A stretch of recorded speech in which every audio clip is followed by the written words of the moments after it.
Hello दोस्तों, नमस्कार। उम्मीद करता हूं कि आप सभी अच्छे होंगे। आज की इस वीडियो में हम डिस्कस करने वाले हैं इंडियन पॉलिटी के टॉप मोस्ट 128 एमसीक्यू क्वेश्चंस, जो कि यूपीएससी, पीसीएस, एसएससी, रेलवे और डिफेंस जैसे सभी कॉम्पिटेटिव एग्जाम्स के लिए मोस्ट एक्सपेक्टेड और एग्जाम ओरिएंटेड हैं। इस क्लास को एंड तक जरूर देखिए, क्योंकि यहाँ से आपके एग्जाम में डायरेक्ट क्वेश्चंस बनने वाले हैं। तो बिना टाइम वेस्ट किए चलिए क्लास को शुरू करते हैं। जैसा कि आप स्क्रीन पर देख पा रहे हो, आपसे जो पहला क्वेश्चन पूछा गया है वो ये पूछा है कि निम्नलिखित में से किस एक्ट के तहत यानी कि बंगाल के गवर्नर को बंगाल का गवर्नर जनरल पद नाम दिया गया था। तो इसमें जो वो एक्ट देखने को मिलेगा वो जो एक्ट था आपका 1773 का रेगुलेटिंग एक्ट था। ठीक है, तो इसमें आपका ऑप्शन यानी कि बी वाला करेक्ट हो जाएगा। नेक्स्ट क्वेश्चन है कि भारतीयों की शिक्षा पर जो प्रतिवर्ष 1 लाख रुपए खर्च करने का जो उपबंध देखने को मिलता है वो किस एक्ट के तहत किया गया था। तो इसमें ये आपको देखने को मिलेगा 1813 का जो चार्टर एक्ट था उसके तहत में। नेक्स्ट क्वेश्चन है आपका कि निम्नलिखित में से कौन सा कथन सत्य है। तो यहाँ पे आपसे स्टेटमेंट दी हुई है, आपको ये चेक करना है कि कौन सा सही है। तो भारत के जो प्रथम गवर्नर जनरल थे, क्या वो लॉर्ड विलियम बेंटिक थे? देखो अभी फिलहाल में आपका ए वाला ही यहाँ पे सही देखने को मिलेगा, क्योंकि जो कि भारत के जो हमारे प्रथम गवर्नर जनरल थे वो कौन थे? लॉर्ड विलियम बेंटिक थे। और नेक्स्ट में आपका दिया हुआ कि भारत का जो प्रथम वायसरॉय था, क्या वो लॉर्ड वेरिंग हेस्टिंग थे? यानी कि भारत का जो मतलब कह सकते हैं जो भारत का प्रथम वायसरॉय देखने को मिलता है वो लॉर्ड वेरन हेस्टिंग नहीं थे। वो कौन थे भारत के प्रथम वायसरॉय? वो लॉर्ड कैनिंग थे। ठीक है, ये आपका सी वाले में देखने को मिलेगा, ये लॉर्ड कैनिंग देखने को मिलेंगे, यानी कि भारत के प्रथम वायसरॉय। और बंगाल के प्रथम गवर्नर जनरल की बात करते हैं तो वो कौन थे? तो ये आपको देखने को मिलेंगे वेरन हेस्टिंग। तो ये आपका ये ऊपर जो लिखे हुए हैं यानी कि ये देखने को मिलेंगे। इसमें यानी कि भारत के प्रथम वायसरॉय तो लॉर्ड कैनिंग हो गए, और भारत के प्रथम गवर्नर जनरल जो कि लॉर्ड वेरन हेस्टिंग देखने को मिलेंगे। ठीक है, ये ऊपर नीचे यहाँ पे दिए हुए हैं। और जो कि आपकी बात करते हैं प्रथम विधि आयोग के जो अध्यक्ष थे, क्या वो आपके सर रॉस बर्कर थे? तो इसमें ये जो थे यानी कि प्रथम विधि आयोग के जो अध्यक्ष थे वो ये सर रॉस बर्कर नहीं थे, ये आपके इसमें एमसी सीतलवाड़ आपको देखने को मिलेंगे। ठीक है, उनका नाम ध्यान रखिएगा, एमसी सीतलवाड़। तो ये जो थे इसमें यानी कि एमसी सीतलवाड़ आपको देखने को मिलेंगे, यानी कि प्रथम आयोग के विधि वो प्रथम विधि आयोग के अध्यक्ष। ठीक है, तो इसमें जो आपका फिलहाल में जो स्टेटमेंट है यानी जो ऑप्शन है वो ए वाला सही हो जाएगा, जो कि करेक्ट मैच है। बाकी यहाँ पे ये गलत थे तो वो मैंने आपको सही बता दिए। नेक्स्ट क्वेश्चन है आपका कि निम्नलिखित में से किस अधिनियम में प्रस्तावना का अभाव था? यानी कि इसमें जो आपको देखने को मिलेगा जो प्रस्तावना का अभाव है वो आपका 1935 का जो भारत शासन अधिनियम होता है उसके अंतर्गत आपको देखने को मिलेगा, जो कि प्रस्तावना के अभाव के बारे में बात करता है। नेक्स्ट क्वेश्चन है आपका कि भारत शासन अधिनियम 1935 के तहत में निम्नलिखित में से कौन सा विषय यानी कि संघ सूची में शामिल नहीं था?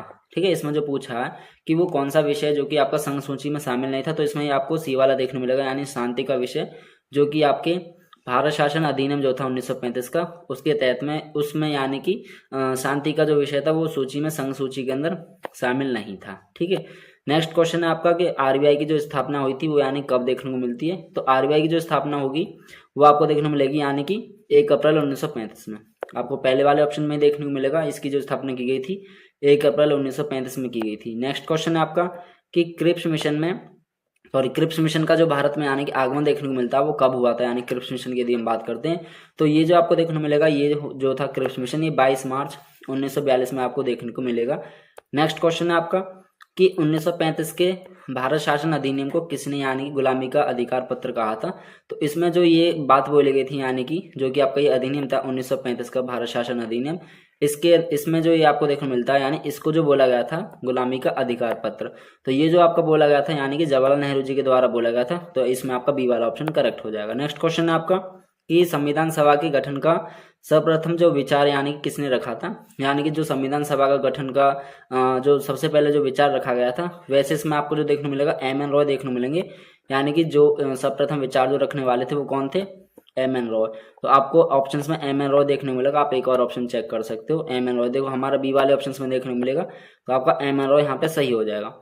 नेक्स्ट क्वेश्चन है आपका कि भारत के संविधान के जो मतलब भारत के अंदर जो संविधान सभा के जो मतलब कि स्थायी अध्यक्ष थे वो इसमें जो आपको देखने मिलेंगे स्थायी अध्यक्ष वो कौन थे? यानी कि बेसिकली स्थायी अध्यक्ष के बारे में बात की गई है। तो इसमें जो आपके स्थायी अध्यक्ष की यदि मैं बात करूं तो इसमें जो थे आपके स्थायी अध्यक्ष वो डॉक्टर राजेंद्र प्रसाद थे। ठीक है, ये चीज आपको ध्यान रखनी है। और अस्थायी की यदि अस्थायी भी ध्यान रखना, वो डॉक्टर सच्चिदानंद सिन्हा थे। ठीक है, जो अस्थायी अध्यक्ष थे, और यहाँ पे जो ये डॉक्टर राजेंद्र प्रसाद जो थे ये स्थायी अध्यक्ष थे। ठीक है, तो इसमें आपका ऑप्शन यानी कि डी वाला हो जाएगा। नेक्स्ट क्वेश्चन आपका कि निम्नलिखित में से कौन प्रारूप समिति के यानी कि सदस्य नहीं थे? जो कि आपकी प्रारूप समिति जिसे हम ड्राफ्टिंग कमेटी बोलते हैं उसके सदस्य नहीं थे। तो इसमें जो आपको देखने को मिलते हैं प्रारूप समिति के जो सदस्य नहीं थे वो आपको डॉक्टर राजेंद्र प्रसाद देखने को मिलेंगे। इसमें आपका सी वाला ऑप्शन करेक्ट हो जाएगा। नेक्स्ट क्वेश्चन है आपका कि निम्नलिखित में से यानी कि कौन सा कथन यहाँ पे यानी कि सत्य है। आपको यानी कि कुछ स्टेटमेंट दी हुई है, यानी कि समिति दी हुई है, और आपको उनमें से ये बताना है कौन सा जो यानी कि कथन है वो सही मिला हुआ है। ठीक है, सही चेक करना है आपको। तो सबसे पहले जो ये आपको दिया हुआ है यानी कि संघ शक्ति समिति के जो अध्यक्ष थे, क्या ये मतलब कि सरदार वल्लभ भाई पटेल थे? तो ये तो यहाँ पे गलत हो जाएगा। यानी कि इसमें जो संघ समिति के अध्यक्ष थे वो कौन थे? ये सरदार वल्लभ भाई पटेल नहीं थे। ये जो थे इसमें आपके आएंगे पंडित जवाहरलाल नेहरू। ठीक है, इसमें ये थे पंडित जवाहरलाल नेहरू यानी इसके समिति के। और प्रांतीय समिति की यदि मैं बात करता हूँ, प्रांतीय संविधान समिति, तो प्रांतीय संविधान समिति के जो अध्यक्ष देखने मिलेंगे वो थे ये सरदार वल्लभ भाई पटेल। तो यानी कि बी वाले का जो ये है यानी सरदार वल्लभ भाई पटेल देखने मिलेंगे, और ए वाले के संघ शक्ति समिति के जवाहरलाल नेहरू। और नेक्स्ट में जो प्रक्रिया नियम जो समिति देखने को मिलती है, इसके जो अध्यक्ष थे क्या वो डॉक्टर राजेंद्र प्रसाद? तो यहाँ पे सही है, बिल्कुल ये बिल्कुल यहाँ पे सही मैच मिला हुआ, यानी कि इसके जो अध्यक्ष देखने को मिलेंगे वो डॉक्टर राजेंद्र प्रसाद ही थे। तो अभी आपका सी वाला हो जाएगा। एक और डी वाला भी चेक कर लेते हैं। क्या मूल अधिकार समिति के मतलब कि के.एम. मुंशी थे? यानी कि अध्यक्ष यदि हम बात करें तो ये के.एम. मुंशी नहीं थे, इसमें आपके जो थे सरदार वल्लभ भाई पटेल जी ही देखने को मिलेंगे इसके अंदर भी आपके। यानी इसके जो अध्यक्ष थे वो कौन थे? सरदार वल्लभ भाई पटेल। तो यहाँ पे आपका डी वाला भी गलत है। और क्वेश्चन में आपका पूछा कौन सा ये इसमें यानी कि कौन सा यानी कि सही है, तो आपको फिलहाल में जो ऑप्शन में वो कौन सा वाला हो जाएगा ऑप्शन, यानी कि सी। तो इसका आंसर आपका सी वाला हो जाएगा, जो कि बिल्कुल सही मिला हुआ, यानी कि प्रक्रिया नियम समिति के जो अध्यक्ष थे वो कौन थे? Doctor Rajendra Prasad. Next question है आपका कि भारत के संविधान की प्रस्तावना में अब तक कितनी बार यानी कि इसमें संशोधन हुआ? तो इसमें आपका एक बार संशोधन देखने को मिलेगा। आपका ऑप्शन इसमें पहला वाला हो जाएगा। नेक्स्ट क्वेश्चन है आपका कि भारत के संविधान में आपातकाल के समय जो मूल अधिकारों का स्थगन का जो प्रावधान देखने को मिलता वो यानी कि किस देश से हमने ग्रहण किया था? तो ये जो आपको देखने को मिलेगा यानी कि आपातकाल स्थिति के समय जो आपके मूल अधिकार का जो स्थगन देखने को मिलता है उसका जो प्रावधान देखने को मिलेगा वो आपका अर्मेनी से आपको देखने को मिलेगा। ठीक है, ये आपको ध्यान रखना। और देखो आयरलैंड से अगर मैं बात करूं तो आयरलैंड से हमने क्या लिया, जो कि हमारे डीपीएसपी की जो यानी कि नीति निर्देशक तत्व है वो लिए हमने डीपीएसपी थे। ठीक है, डीपीएसपी से हमने ये लिए। और साथ में आयरलैंड से ये भी ध्यान रखना जो राज्यसभा के अंदर यानी कि सदस्यों का जो मतलब कह सकते हैं नामांकन करने का जो तरीका देखने को मिलता वो भी इसी के अंदर आपको देखने को मिलेगा, राज्यसभा के अंदर। यानी कि राज्यसभा के अंदर जो कि आपके सदस्यों का नामांकन देखने को मिलता है। और आयरलैंड से ही हमने यानी कि राष्ट्रपति जो होते हैं उनकी चुनाव की प्रक्रिया की प्रणाली भी हमने वहीं से ली है। ठीक है, आयरलैंड से। तो ये भी आपको ध्यान रखना है, यानी कि राष्ट्रपति की जो चुनाव की प्रक्रिया आपको देखने मिलेगी यानी कि वो भी आयरलैंड से। और फ्रांस से मैं बात करूँ तो फ्रांस से हमने यानी कि प्रस्तावना लिए मुख्य रूप से, ये ध्यान रखना आपको। यानी फ्रांस से हमने मुख्य रूप से प्रस्तावना लिए, और प्रस्तावना इट मीन्स प्रियम्बल। और इसके अंदर ही आपको चार चीजें देखने मिलेंगी प्रस्तावना के अंदर। एक आपकी लिबर्टी, ठीक है, और दूसरी आपकी हो जाएगी इक्विलिटी। ठीक है, लिबर्टी हो गई और आपकी इक्विलिटी हो गई। एक आपकी होगी फ्रेटर्निटी, ठीक है, फ्रेटर्निटी। और एक आपकी हो जाएगी रिपब्लिकन। ठीक है, रिपब्लिकन। तो एक लिबर्टी की मैं बात करूं तो ये आपकी यानी स्वतंत्रता को डिनोट करेगी। ठीक है, और इक्वलिटी जो कि समानता के बारे में बात करती है, और फ्रेटर्निटी यानी बंधुत्व जो भाईचारे की बात करती है, और रिपब्लिकन यानी जो गणतंत्रात्मक की बात करती है। तो इसमें आपका ये हो जाएगा मैं दी फ्रांस के रिगार्डिंग। और कनाडा से हमने क्या लिया, कनाडा की यदि हम बात करें जो हमारी संघात्मक व्यवस्था यानी कि इट मीन्स फेडरलिज्म जिसे हम बोलते हैं। ठीक है, कनाडा से हमने क्या लिया, संघात्मक व्यवस्था। ये आपको ध्यान रखना है क्योंकि इनसे भी अक्सर एग्जाम में आयोग क्वेश्चन पूछ लेता है कि कनाडा से हमने क्या लिया है, और फ्रांस से क्या लिया है, और आयरलैंड से क्या लिया। तो ये चीज़ आपको ध्यान रखनी। तो इसमें जो अकॉर्डिंग टू क्वेश्चन है अभी आपका ऑप्शन इसमें कौन सा हो जाएगा, यानी कि अर्मनी, क्योंकि अर्मनी से ही हमने आपातकाल के समय जो हमारे मूल अधिकार देखने को मिलते हैं उनका स्थगन करने का जो प्रावधान है वो अर्मनी हमने देश से लिया था। ठीक है, तो इसमें आपका सी वाला करेक्ट हो जाएगा। नेक्स्ट क्वेश्चन है कि भारत के संविधान में मूल भाग में कितनी अनुसूचियां आपको देखने को मिलेंगी। तो इसमें देखो इसमें क्वेश्चन में जो पूछा है कि भारत के संविधान के मूल भाग में कितनी अनुसूचियां थी। अब जैसे यहाँ पे थी का मतलब ये आपका ये जो क्वेश्चन है यानी कि आपका पास्ट में पूछा हुआ, पास्ट से रिलेटेड है कि पहले कितनी आपको इसमें अनुसूचियां देखने को मिलेंगी। तो जो पहले थी हमारी अनुसूचियां वो कितनी थी, 8, क्योंकि थी लिखा हुआ। अगर यहाँ पे ये पूछ ले कि वर्तमान में भारत के संविधान में मूल भाग में जो सूचियां हैं वो कितनी देखने मिलेंगी, तो वर्तमान में जो आपको सूचियां देखने मिलेंगी वो टोटल हमारी सूचियां कितनी, ध्यान रखिएगा, वो हमारी कितनी है, टोटल 12 सूचियां हैं। ठीक है, टोटल कितनी सूचियां देखने को मिलेंगी आपकी, 12। और जो आपको 12 सूचियां देखने को मिलेंगी वो भी अलग अलग यानी कि बात करती हैं। जो उनका शेड्यूल है वो हर शेड्यूल अपना एक अलग स्टेटमेंट देता है। जैसे कि आपको जो पहला शेड्यूल देखने को मिलेगा, पहली सूची, उसमें आपके राज्य और केंद्र शासित प्रदेश के बारे में आपको देखने मिलेगा, स्टेट और यूनियन टेरिटरीज के अंदर, ठीक है, उसके बारे में बात करती है। और आपकी दूसरी सूची की मैं बात करूं तो आपके जो कि वेतन भत्ते के बारे में बात करती है, ठीक है, जो वेतन भत्ते पेंशन वगैरह ये आपको देखने मिलेगी उसके अंदर, दूसरी सूची के अंदर। और यदि मैं तीसरी की बात करूं तो तीसरी के उसके अंदर आपकी जो शपथ हो गया, ठीक है, शपथ और वह प्रतिज्ञा की बात करती है, शपथ व प्रतिज्ञा। और चौथी सूची की यदि मैं बात करूं तो चौथी में आपकी जो कि राज्यसभा की सीटों का विभाजन के बारे में बात करती है, ठीक है, राज्यसभा के सीटों का जो आपको विभाजन देखने मिलेगा, राज्यसभा की सीटों का विभाजन, ये आपको ध्यान रखना है, ठीक है, राज्यसभा की सीटों का विभाजन।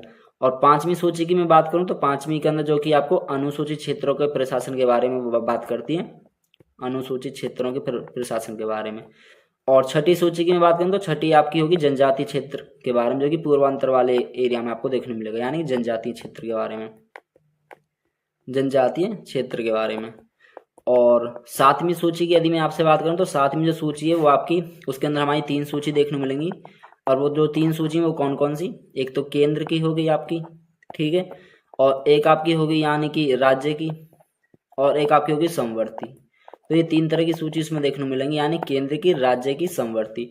और 8वीं सूची की यदि हम बात करें तो 8वीं के अंदर जो कि आपकी 22 भाषाओं के बारे में बताती है, ठीक है, उसका वर्णन आपको देखने मिलेगा 8वीं सूची के अंदर।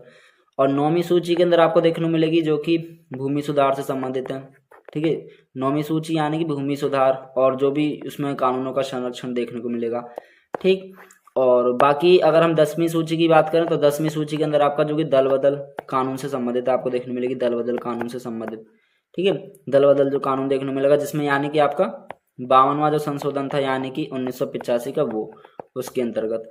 और 11वीं सूची की यदि हम बात करें तो 11वीं जो सूची थी आपकी पंचायत से संबंधित आपको देखने को मिलेगी, ठीक है, जो पंचायतों के बारे में बात करती है। और इसमें भी आपका जो 73वां संशोधन था और 1992 का, ठीक है। और जो आपकी लास्ट सूची यानी कि 12वीं, वो किसकी बात करती है, आपके नगर निकाय की बात करती है, 12वीं सूची यानी कि नगर निकाय, ठीक। और ये भी किस संशोधन के तहत में आपको देखने मिलेगी, जो 74वां संशोधन था यानी कि 1992 का, 1992 का। तो ये मैंने आपको सारी बता दी, लेकिन क्वेश्चन में आपसे पूछा क्या है कि भारत के संविधान के मूल भाग में जो कितनी अनुसूचियां थी, तो पहले थी 8 और अब कितनी हो चुकी हैं, 12 वर्तमान में। नेक्स्ट क्वेश्चन है आपका कि भारत के संविधान में जो आपातकालीन उपबंध की बात करते हैं तो वो मतलब किस भाग में आपको देखने को मिलेगी, तो ये आपकी भाग 18 में देखने को मिलेगी, इसमें आपका यानी कि सी वाला ऑप्शन करेक्ट हो जाएगा। नेक्स्ट क्वेश्चन है आपका कि सूची 1 को सूची 2 के साथ सुमेलित कीजिए तथा कूट की सहायता से आपको सही उत्तर का चयन करना। एक तरफ आपको लेफ्ट साइड में अनुच्छेद दिए हुए हैं और राइट साइड में आपको उनसे संबंधित जो भी विषय हैं वो दिए हुए हैं, आपको वो सही में लाने कि कौन सा अनुच्छेद किस विषय में बात कर रहा है। तो जो आपका अनुच्छेद 153 है, यदि मैं इसकी बात करूं तो जो आपका अनुच्छेद 153 ये जो बात करता है यानी कि राज्यों के राज्यपाल के बारे में बात करता है, तो यानी ए का यहाँ पे तीसरा वाला हो जाएगा, ठीक है। और जैसे कि देखो अभी मैंने चेक किया कि ए का 3 है, तो आप एक और ऑप्शन चेक करो, क्या ए का 3 हमारे कितने ऑप्शंस में, देखो आपको केवल एक ही ऑप्शंस में देखने मिलेगा ए का 3, तो आप केवल देखो एक ही ऑप्शन से सारे अदर ऑप्शन मतलब कि ऑप्शंस को एलिमिनेट कर सकते हो, तो यहाँ पे भी आपका ए वाला करेक्ट हो जाएगा। और बाकी हम एक बार चेक कर लेते हैं, क्योंकि फिलहाल तो देखो एक ही है, लेकिन अब आगे की भी तो आपको पता नहीं है ना, तो हमने एक ही ऑप्शन से अभी एलिमिनेट कर लिया। जब आप इस तरीके से एलिमिनेट कर दोगे आप वहाँ पे कम समय में क्वेश्चन का इजीली आंसर भी दे पाओगे, अपना समय भी वहाँ पे बचा पाओगे, ठीक है। नेक्स्ट आपका अनुच्छेद 52, तो 52 की यदि मैं बात करूँ 52 की, तो ये आपका किसकी बात करता है, यानी कि ये आपके भारत के राष्ट्रपति की बारे में बात करता है, यानी उनसे संबंधित जो भी विषय देखने को मिलेंगे। और अनुच्छेद 155 की यदि मैं बात करूँ तो यानी कि ये जो राज्यपाल की नियुक्ति के बारे में बात करता है, ठीक है, जो नियुक्ति होती है राज्यपाल की उसका विषय के बारे में बात करता है। और अनुच्छेद 54 की मैं बात करूं तो ये आपके राष्ट्रपति के निर्वाचन के बारे में बात करता है। तो आपका जो सीक्वेंस देखने मिलेगा वो यही देखने मिलेगा, देखो ए का यानी कि हमारा 3 है, बी का यानी कि 1 है तो बी का 1 देखने को मिलेगा, सी का यानी कि हमारा डी था तो सी का 4 वाला देखने मिलेगा, और डी का यानी कि हमारा 2 था तो डी का यानी कि 2 हो जाएगा। तो इसमें जो सीक्वेंस आपको देखने मिलेगा वो पहला वाला ही यहाँ पे करेक्ट हो जाएगा, ठीक है। नेक्स्ट क्वेश्चन है आपका कि भारत के संविधान का जो भाग 1 है वो किससे संबंधित है, तो भाग 1 की यदि हम बात करेंगे तो ये जो आपको देखने मिलेगा वो संघ और उसके राज्य क्षेत्र से संबंधित आपको देखने को मिलेगा। नेक्स्ट क्वेश्चन है आपका कि मद्रास राज्य के तेलुगु भाषियों ने किसके नेतृत्व में यानी कि आंदोलन प्रारंभ किया था, तो ये जो आपको देखने मिलेगा ये श्रीरामुलु के नेतृत्व में यानी कि मद्रास राज्य के अंदर यानी कि तेलुगु भाषियों ने यानी कि आंदोलन प्रारंभ किया था, ये ध्यान रखिएगा। नेक्स्ट क्वेश्चन है कि 36वां संशोधन द्वारा वर्ष 1975 में किस राज्य को यानी कि पूर्व राज्य का दर्जा मतलब दिया गया था। तो ये जो आपको देखने मिलेगा वो यानी कि सिक्किम राज्य देखने को मिलेगा, जिसको यानी कि 36वें संशोधन के अंतर्गत यानी कि 1975 में ही पूर्ण राज्य का यानी दर्जा मिला था। नेक्स्ट क्वेश्चन है कि जम्मू कश्मीर और लद्दाख नामक जो ये दो नए केंद्र शासित प्रदेश देखने को मिलते हैं यानी कि कब बनाए गए थे। तो ये जो आपको देखने को मिलेंगे 31 अक्टूबर 2019 में आपको देखने को मिलेंगे।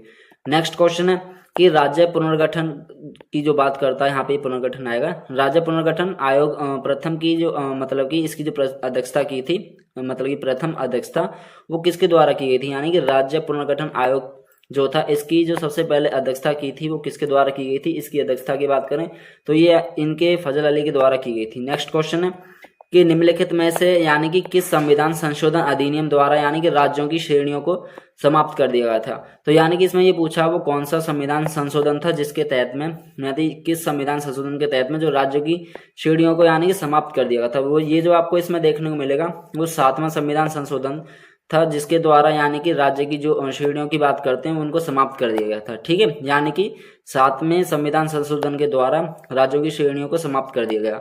नेक्स्ट क्वेश्चन है आपका कि भारत के संविधान के किस अनुच्छेद में भारत के लिए यानी कि भारत और इंडिया यानी कि ये दोनों ही शब्द जो हैं इनका प्रयोग देखने को मिलेगा।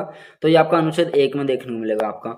नेक्स्ट है आपका कि उत्तरी क्षेत्रीय परिषद की बात की गई है, उसका जो मुख्यालय यानी कि वो कहाँ अवस्थित है। इसकी मैं बात करूं तो ये आपको कहाँ पे देखने को मिलेगा, ये नई दिल्ली के अंदर आपको देखने को मिलेगा, यानी इसका जो मुख्यालय वो कहाँ पे है, नई दिल्ली के अंदर आपको ये देखने को मिलेगा। नेक्स्ट क्वेश्चन है कि पश्चिमी क्षेत्रीय परिषद जो सम्मिलित राज्य है यानी कि वो कौन कौन से देखने को मिलेंगे। यानी कि पश्चिमी क्षेत्र परिषद के अंतर्गत जो भी राज्य आपको देखने को मिलते हैं कौन कौन से आते हैं, देखो उसमें महाराष्ट्र भी आता है, आपका गुजरात भी आता है, गोवा भी आता है और आपका यहाँ पे यानी कि तीनों ही आपके सही हैं। तो यानी कि उपयुक्त सभी आपका डी वाला ऑप्शन यहाँ पे करेक्ट हो जाएगा। नेक्स्ट क्वेश्चन है कि तेलंगाना राज्य का जो गठन हुआ था यानी कि वो किस वर्ष आपको देखने को मिलेगा। तेलंगाना राज्य का गठन जो हुआ था वो वर्ष 2014 में हुआ था। ठीक है, नेक्स्ट क्वेश्चन है आपका कि भारत के संविधान में नागरिकता संबंधी जो प्रावधानों का उल्लेख है वो आपको किस भाग में देखने को मिलेगा। तो ये आपको नागरिकता से संबंधित जो कि आपके भाग 2 में देखने को मिलेगा संविधान के अंतर्गत। नेक्स्ट है संविधान में कि भारतीय नागरिकता से संबंधित विषयों के संबंध में जो व्यवस्था करने का जो अधिकार प्राप्त है वो आपको किसको देखने मिलेगा, यानी कि व्यवस्था करने का, तो आपको संसद को देखने मिलेगा। इसमें आपका सी वाला करेक्ट हो जाएगा। नेक्स्ट क्वेश्चन है आपका कि भारतीय नागरिकता अधिनियम 1955 के अनुसार निम्नलिखित में से किस आधार पर यानी कि नागरिकता प्राप्त की जा सकती है। तो ये आपको कुछ ऑप्शंस दिए हुए हैं, ये आपको बताने हैं कि देखो जन्म के द्वारा भी यानी कि हम नागरिकता प्राप्त कर सकते हैं। ठीक है, और आपका रक्त संबंध या वंशाधिकार के रूप में भी हम कर सकते हैं, पंजीकरण द्वारा भी कर सकते हैं, रजिस्ट्रेशन द्वारा, यानी आपको ओवरऑल सारे ही ऑप्शन सही देखने को मिलेंगे। इसमें डी वाला ऑप्शन आपका करेक्ट हो जाएगा। नेक्स्ट क्वेश्चन है कि भारतीय नागरिकता संशोधन अधिनियम जो था यानी कि 1986 के तहत में वो कौन कौन सी शर्त यानी कि शामिल नहीं है। तो यहाँ पे कुछ स्टेटमेंट दिए हुए हैं, आपको ये बताने की वो कौन सी शर्त थी जो उसमें शामिल नहीं थी।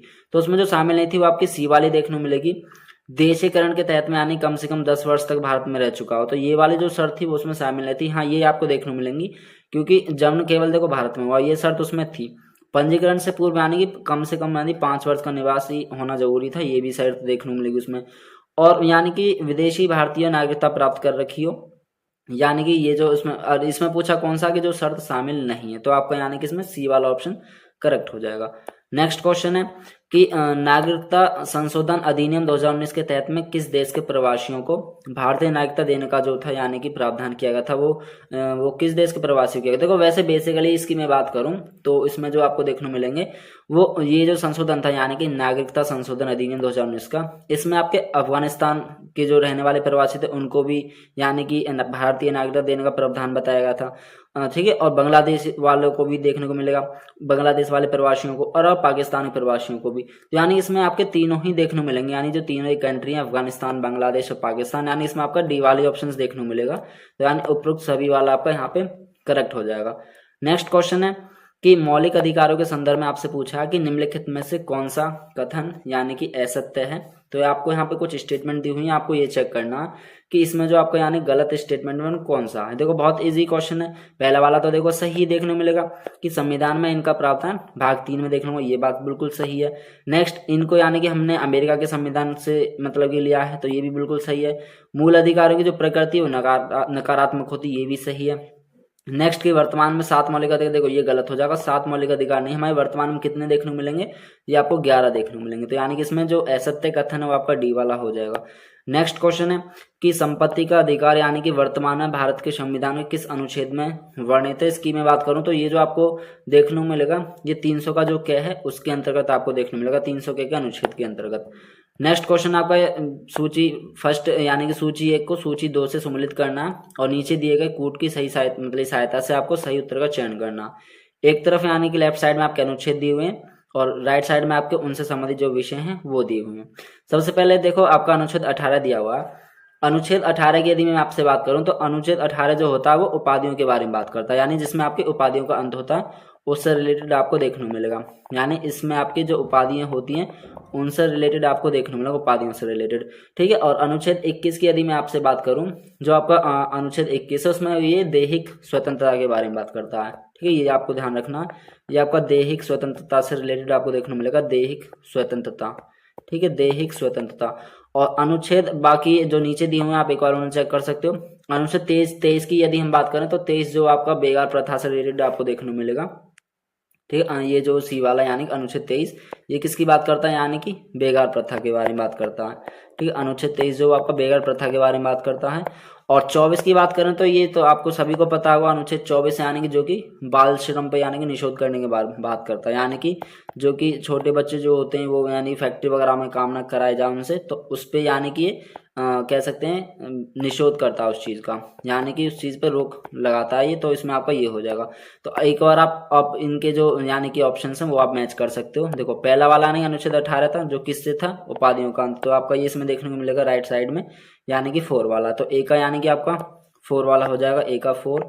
और जो दूसरा ऑप्शन था आपका वो कौन सा था, यानी अनुच्छेद 21 जो कि आपका दैहिक स्वतंत्रता से देखने को मिलेगा, तो आपका सी तीसरा वाला हो जाएगा, ये जो है आपका सी हो जाएगा, ठीक है। इसमें ये आपका सी वाला वो सॉरी ये दैहिक स्वतंत्रता, हाँ सॉरी ये बी वाला हो जाएगा आपका, ठीक है, ये बी हो जाएगा। और सी का कौन सा, देखो आपको इसका ए का 4 देखने को मिलेगा, तो ए का 4 इसमें और बी का 3, तो बी का 3 इसमें हो जाएगा। एक और चेक करो क्या सी का 2 है, सी का यानी कि अनुच्छेद 23 का यानी कि बेगार प्रथा, तो सी का 2 यानी कि आपको सी का भी 2 मिल जाएगा ये। और डी का हमारा कौन सा यानी कि 1 अनुच्छेद 24 का यानी जो कि बाल श्रम निषेध के बारे में बात करता है, ये हो जाएगा। तो यानी आपको पहला वाला ही ऑप्शन यहाँ पे सही देखने को मिलेगा, ठीक है। तो इसमें ऑप्शंस में आपका कौन सा वाला करेक्ट हो जाएगा, पहला वाला ऑप्शन यहाँ पे आपका करेक्ट हो जाएगा। तो आप इस तरीके से मतलब कि ऑप्शंस को एलिमिनेट कर सकते हो, यानी कि अगर आपको पता है तो इजीली उसको आइडेंटिफाई करके चेक कर सकते हो कि कौन सा ऑप्शन सही है। नेक्स्ट क्वेश्चन है कि किसी भी व्यक्ति को अवैध रूप से यानी कि बंदी बनाने पर या उसे छुड़वाने हेतु यानी कौन सी याचिका जारी की जाती है। तो इसमें जो आपको याचिका देखने मिलेगी वो बंदी प्रत्यक्षीकरण यानी कि जारी की जाती है याचिका, ये ध्यान रखिएगा। नेक्स्ट क्वेश्चन है कि भारतीय संविधान का अनुच्छेद जो आपको देखने मिलेगा 21 यानी 21 का है, वो निम्नलिखित में से किस आयु वर्ग के बच्चों की निःशुल्क एवं अनिवार्य शिक्षा का प्रावधान करता है।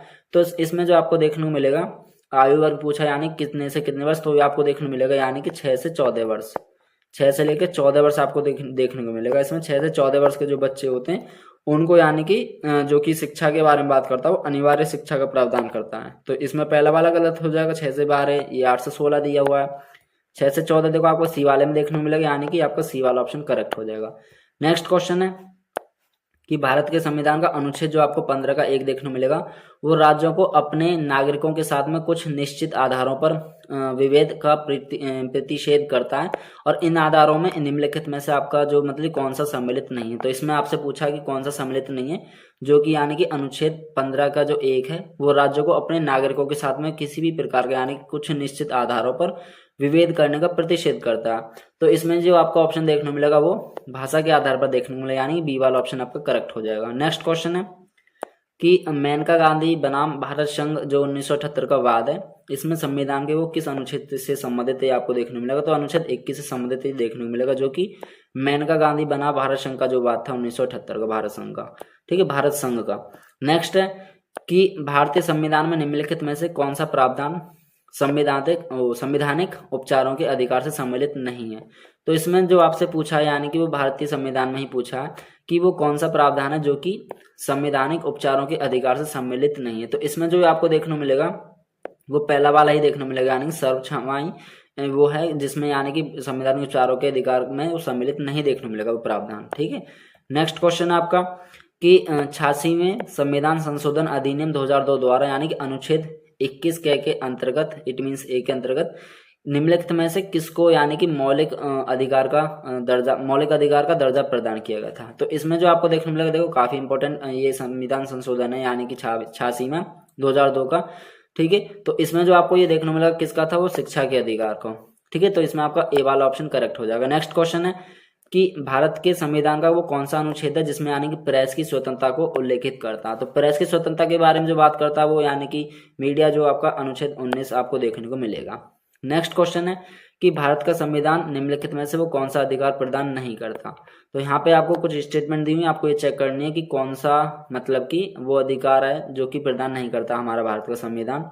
तो इसमें जो आपको ऑप्शंस में देखने को मिलेंगे वो कौन सा है जो कि यानी कि भारत का संविधान उस अधिकार को मतलब कि प्रदान नहीं करता। तो ये कह सकते हैं समान आवास का अधिकार। ठीक है, जो समान आवास का अधिकार ये प्रदान नहीं करता हमारा संविधान, बाकी समानता के अधिकार भी प्रदान करता है, स्वतंत्रता के अधिकार भी प्रदान करता है और धर्म की स्वतंत्रता का भी अधिकार आपको देखने को मिलेगा। तो इसमें सी वाला ऑप्शन आपका हो जाएगा।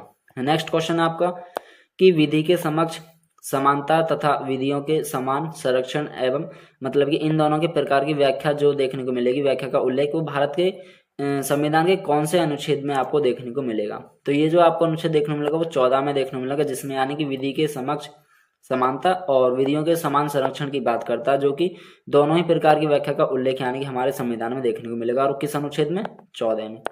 नेक्स्ट क्वेश्चन है कि बंदी बनाए गए व्यक्ति को मौलिक अधिकारों की रक्षा वो किस अनुच्छेद में यानी कि आपको देखने को मिलेगी।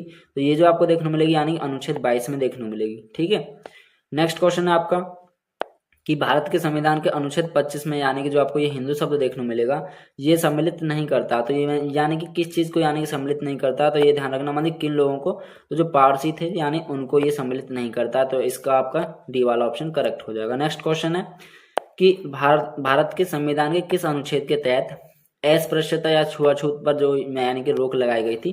तो ये जो आपको अनुच्छेद देखने को मिलेगा वो अनुच्छेद 17 के तहत में आपको देखने को मिलेगी, जिसमें यानी कि अस्पृश्यता और छुआछूत पर यानी रोक लगाई गई थी। नेक्स्ट क्वेश्चन है आपका कि भारत के संविधान का कौन सा भाग है वो जो कि राज्य के नीति निर्देशक तत्वों से संबंधित है, यानी जिसमें डीपीएसबी के बारे में बात की गई है। तो ये जो आपको भाग देखने को मिलेगा डीपीएसबी वो है आपका यानी कि इसमें भाग 4 यानी कि सी वाला आपका ऑप्शन इसमें देखने को मिलेगा, जिसमें यानी कि डीपीएसबी के बारे में बात की गई है। ठीक है, ये चीज ध्यान रखिएगा। देखो एक चीज मैं आपको बता देता हूँ यहाँ पे डीपीएसबी की थोड़ी सी इंपॉर्टेंट चीज, वो ये है कि देखो सबसे पहले आपको ये चीज ध्यान रखनी है कि हमारा डीपीएसबी किस भाग के अंतर्गत आपको देखने को मिलेगा। तो ये डीपीएसबी जो है आपका यानी कि भाग 4 में देखने को मिलेगा, सबसे इंपॉर्टेंट चीज। और दूसरी चीज देखो जो हमारे ये कहते हैं यानी डीपीएसबी यानी जिसे हम राज्य के जो नीति निर्देशक तत्व होते हैं ये जो होते हैं हमारे न्यायालय द्वारा लागू नहीं किए जाते। ठीक है, यानी कि हमारे न्यायालय द्वारा लागू नहीं किए जाते। इसमें भी क्यों, ठीक है, आपके माइंड में क्वेश्चन आना चाहिए कि सर ये क्यों नहीं किए जाते। क्यों इसलिए नहीं किए जाते क्योंकि ये देखो नॉन जस्टिसेबल होते हैं, यानी इट मीन्स ये जो होते हैं ये नॉन जस्टिसेबल यानी होते हैं, यानी इन्हें हम गैर न्याय संगत के तौर से हम मानते हैं, गैर न्याय संगत। ये आपको ध्यान रखना है, ये गैर न्याय संगत होते हैं। मतलब इसका मतलब ये हुआ कि देखो जो नागरिक होते हैं इनका उल्लंघन करने पर अदालत नहीं जा सकते। ठीक है, अदालत नहीं जा सकते क्योंकि ये सरकार की नीतियां बनाने हेतु दिशा निर्देश होते हैं, जो कि एक यानी कल्याणकारी राज्य की स्थापना के लिए महत्वपूर्ण होता है। और लेकिन इसमें ऐसा कोई भी मतलब कानूनी आधार नहीं होता, जैसा कि हमारा भारतीय संविधान का अनुच्छेद 37 में आपको वो देखने को मिलेगा, यानी कि जो आपका आर्टिकल 37 है, जो आप यानी अनुच्छेद जो 37 आपको देखने को मिलेगा आर्टिकल 37, उसमें मतलब कि यह स्पष्ट रूप से बताया गया कि जो हमारे नीति निर्देशक तत्व हैं वो यानी कि न्यायालय द्वारा आपको प्रवर्तनीय नहीं देखने को मिलेंगे, यानी वो प्रवर्तनीय नहीं है। इट मीन्स वो एनफोर्सिएबल नहीं है, ये आपको ध्यान रखना, यानी कि वो एनफोर्सिएबल नहीं है, यानी कि वो परिवर्तनीय नहीं है, अप्रवर्तनीय है। क्योंकि लेकिन देश में देखो शासन में वह मूलभूत रूप से आपको देखने को मिलेगा। तो इसमें जो आपका ऑप्शन है वो 4 वाला हो जाएगा, ये चीज ध्यान रखिएगा, जो कि आपके भाग 4 में डीपीएसपी का देखने को मिलेगा। नेक्स्ट क्वेश्चन है आपका कि भारतीय संविधान के अंतर्गत आर्थिक संसाधनों के केंद्रीकरण की जो बात की गई है, आर्थिक संसाधनों के केंद्रीकरण की, वो निम्नलिखित में से यानी किसका उल्लंघन करता है। तो ये जो आपको देखने को मिलेगा आर्थिक संसाधनों का जो केंद्रीकरण है वो राज्य के नीति निर्देशक तत्वों में भी आपको ये देखने को मिलेगी। ठीक है, नेक्स्ट क्वेश्चन है आपका कि नागरिकों के लिए एक समान सिविल सहायता के संदर्भ में आपको बताना। तो यहाँ पे पूछा हुआ कि निम्नलिखित में से कौन सा कथन सत्य है, यानी आपसे सही पूछा कि इनमें से कौन सा सही है। तो सही की बात करें तो देखो सबसे पहले इसमें यदि मैं बात करूं तो जो सही स्टेटमेंट है वो आपको चेक करने की कौन कौन से सही है। पहली चीज, क्या इसका प्रावधान भाग 3 में है? देखो ये तो गलत है, भाग 3 में तो है ही नहीं। ठीक है, क्या इसका प्रावधान अनुच्छेद 44 में देखने को मिलेगा? तो आपको ये सही देखने को मिलेगा। नेक्स्ट है, क्योंकि इसका देखो इसका जो प्रावधान है 44 में ही है। नेक्स्ट है कि वर्तमान में क्या ये संपूर्ण भारत में लागू है? तो ये संपूर्ण भारत में लागू नहीं है, तो ये यहाँ पे गलत हो जाएगा। संविधान में राज्यों को यह मतलब कि दिशा निर्देश दिया गया कि वह नागरिकों के लिए यानी कि एक समान नागरिक सहायता लागू करने का प्रयास किया जाए करे। ठीक है, तो इसमें आपका यानी कि दूसरा वाला सही देखने को मिलेगा। तो इसमें जो आपके स्टेटमेंट है वो दूसरा वाला और चौथा वाला, यानी 2 और 4 आपको स्टेटमेंट देखने मिलेगी ऑप्शंस में, जो आपके करेक्ट हो जाएंगे। तो देखो आपको बी वाले ऑप्शंस में ही देखने मिलेंगे 2 और 4। ठीक है, तो आपका बी वाला ऑप्शन आपका करेक्ट हो जाएगा। नेक्स्ट क्वेश्चन है आपका कि राज्यों के नीति निर्देशक तत्वों के संदर्भ में आपको बताना कि निम्नलिखित में से कौन सा कथन सत्य है।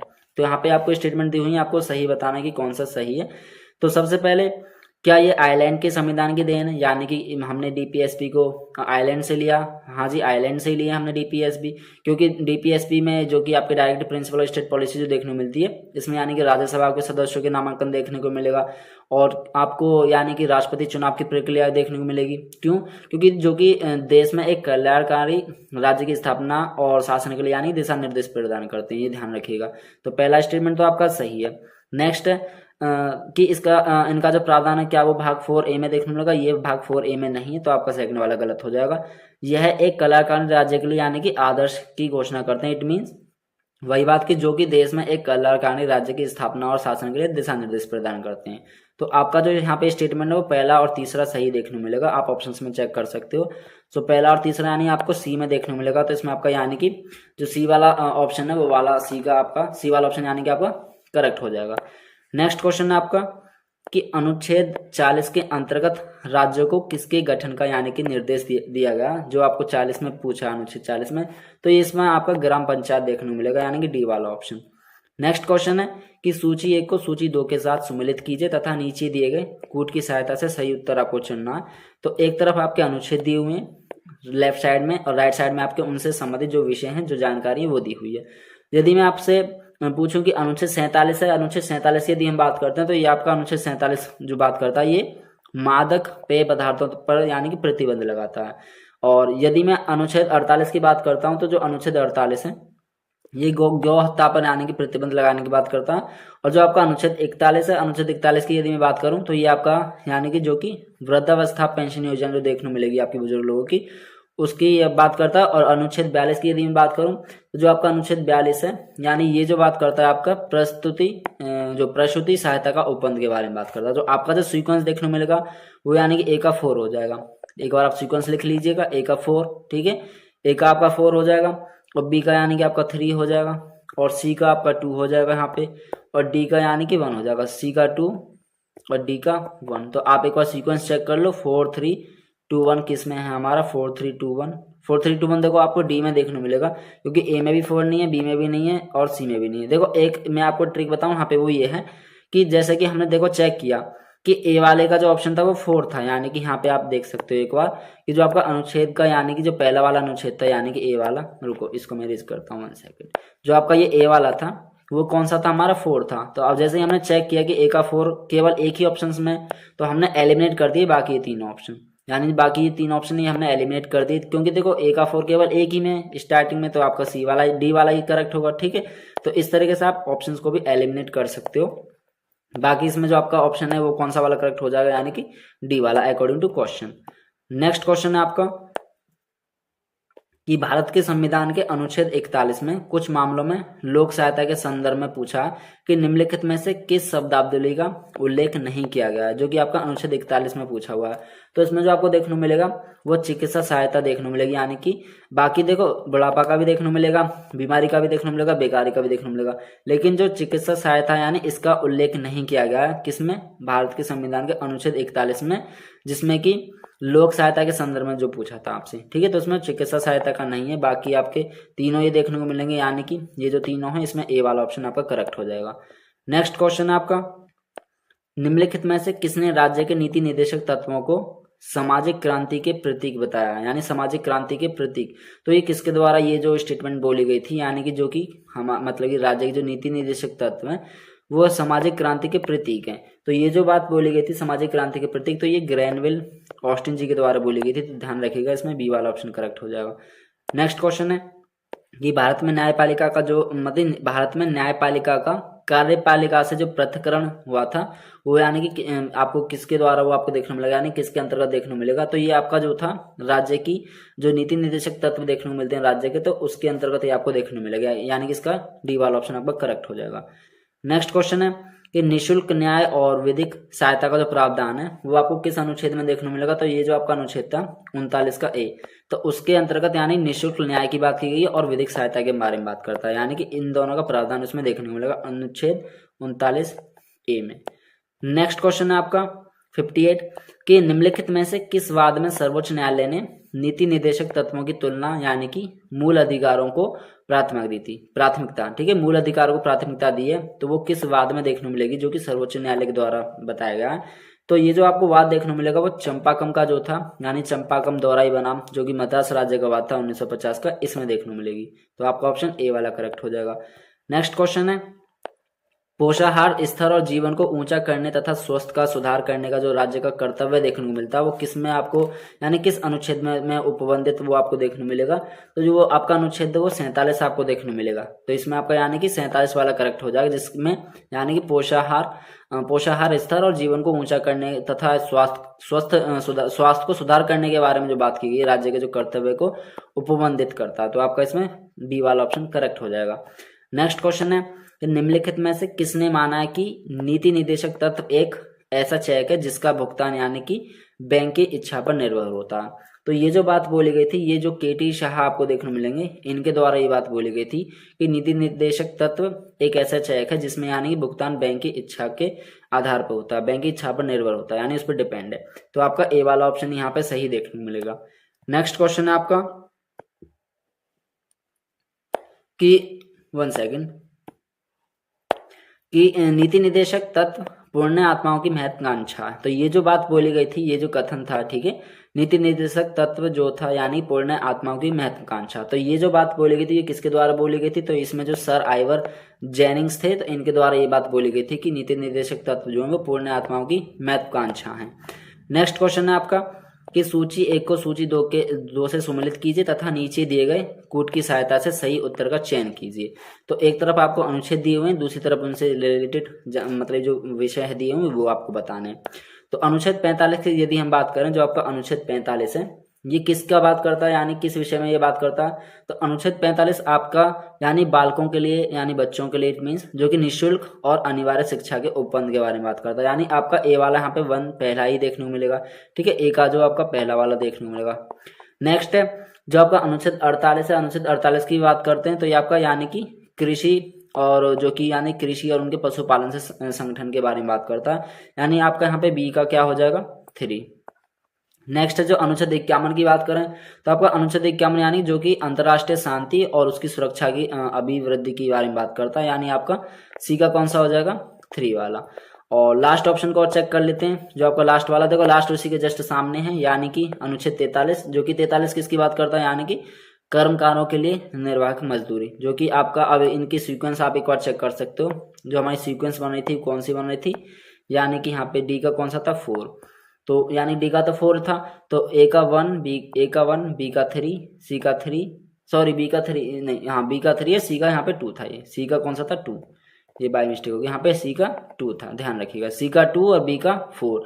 तो 1 3 2 4 आपको सीक्वेंस देखने को मिलेगा, 1 2 3 4 आप सीक्वेंस चेक कर सकते हो किसमें 1 2 3 4 1 2 3 4 आपको 1 3 2 4 आपको देखने को मिलेगा, 1 3 2 4 है, ठीक है, 1 3 2 4।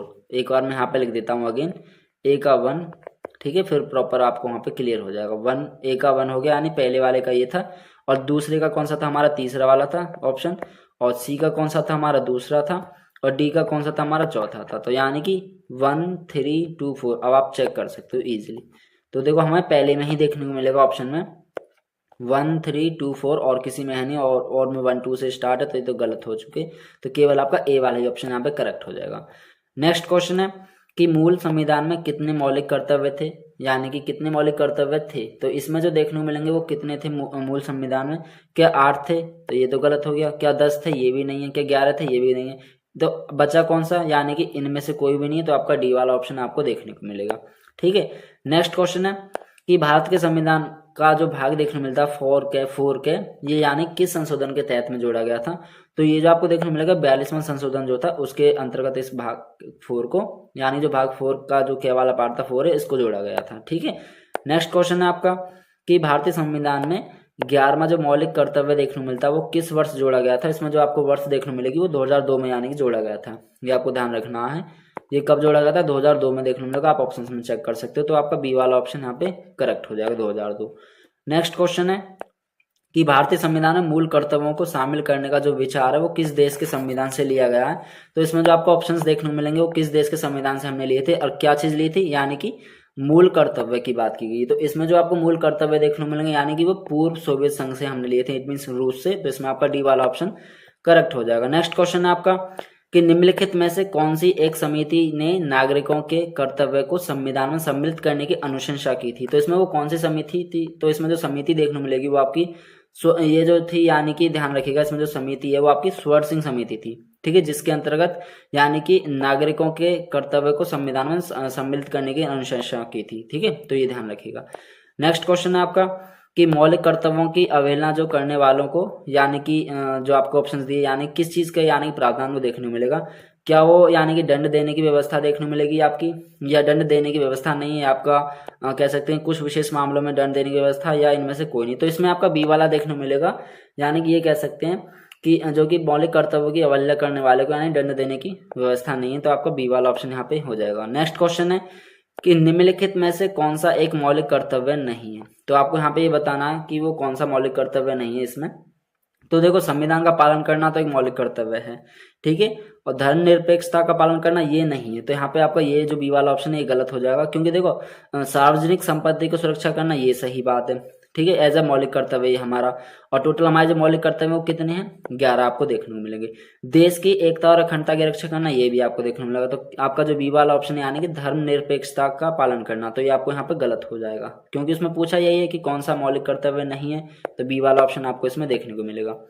नेक्स्ट क्वेश्चन है आपका कि राष्ट्रीय ध्वज एवं राष्ट्रगान का जो आदर मतलब कि करता है वो आपको जो देखने को मिलेंगे, यानी कि किसके अंतर्गत देखने को मिलेगा, मतलब कि क्या ये हमारा राज्य के नीति निर्देशक तत्व में देखने को मिलता है, ठीक है, या मतलब ये मौलिक कर्तव्य ही है एक तरीका से आप देखो तो, क्योंकि राष्ट्रीय ध्वज और राष्ट्रगान के आदर की बात की गई है, तो इसमें यानी कि आपका जो ऑप्शन है वो ये वाला हो जाएगा, यानी कि प्रत्येक नागरिक का जो मूल कर्तव्य है, यानी कि बी वाला, क्योंकि एक ये मूल कर्तव्य ही तो, यानी अपने राष्ट्र ध्वज का, अपने भारत का, अपना जो प्यारा भारत है उसका जो राष्ट्र ध्वज अपने देश का उसका, और राष्ट्रगान का यानी कि आदर करना, रेस्पेक्ट करना अपना ही एक मतलब कि मूल कर्तव्य है, ठीक है, तो इसमें आपका जो है ये बी वाला ऑप्शन करेक्ट हो जाएगा।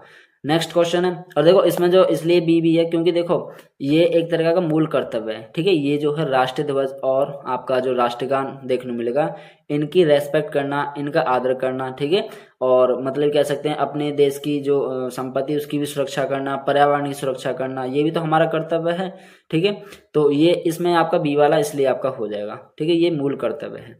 नेक्स्ट क्वेश्चन है कि मौलिक कर्तव्यों के कौन से यानी कि पहले या पंक्ति में सार्वजनिक संपत्ति की बात की गई, तो ये जो आपको देखने को मिलेगा वो किस में थी, यानी कि आपको 9वें में देखने को मिलेगी, तो इसमें आपका 9वां ऑप्शन देखने को मिलेगा, तो आपका बी वाला इसमें हो जाएगा 9वां।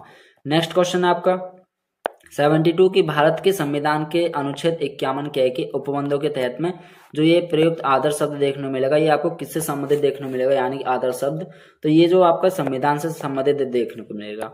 नेक्स्ट क्वेश्चन है आपका कि निम्नलिखित में से भारत की कार्यपालिका का जो संवैधानिक अध्यक्ष वो मतलब कौन होता है, तो भारत की कार्यपालिका का जो संवैधानिक अध्यक्ष आपको देखने को मिलेगा वो कौन होते हैं, तो ये इसमें जो आपको देखने को मिलेंगे यानी कि राष्ट्रपति जी देखने को मिलेंगे, जो कि भारत की कार्यपालिका के संवैधानिक अध्यक्ष होते हैं, तो यानी कि इसमें आपका ए वाला ऑप्शन करेक्ट हो जाएगा। नेक्स्ट क्वेश्चन है कि संविधान के अनुच्छेद 52 के अनुसार भारत में जो राष्ट्रपति होते हैं वो कितने देखने को मिलेंगे, तो इसमें आपको केवल एक राष्ट्रपति देखने को मिलेगा, तो ये ध्यान रखिएगा।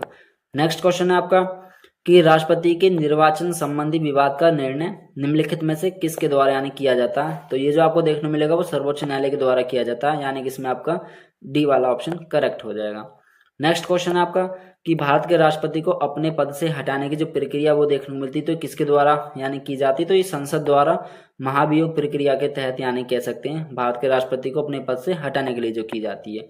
ठीक है, नेक्स्ट क्वेश्चन है आपका कि सूची 1 को सूची 2 से सम्मिलित कीजिए तथा नीचे दिए गए कूट की सहायता से सही उत्तर का चयन कीजिए। तो एक तरफ आपको अनुच्छेद दिए हुए हैं लेफ्ट साइड में और राइट में उनसे संबंधित जो आपको विषय देखने को मिलेंगे वो, तो ये आपको मिलान मैच करने, इट मीन्स मिलाने।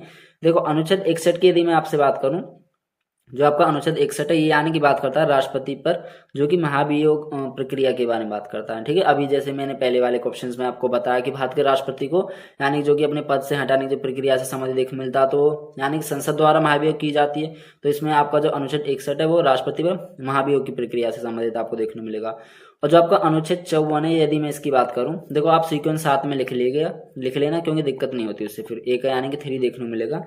ठीक है, और अनुच्छेद 54 की मैं बात करूं तो ये जो आपका अनुच्छेद 54 है ये किससे संबंधित है आपका, तो ये आपका राष्ट्रपति का जो निर्वाचक मंडल होता है उससे संबंधित आपको देखने को मिलेगा। और जो आपका अनुच्छेद 52 है ये आपका जो देखने को मिलेगा अनुच्छेद 52 ये भारत के जो राष्ट्रपति होते हैं उनसे संबंधित आपको देखने को मिलेगा। और अनुच्छेद 56 की हम बात करें तो अनुच्छेद जो 56 है ये आपका राष्ट्रपति के कार्यकाल की बात करता है।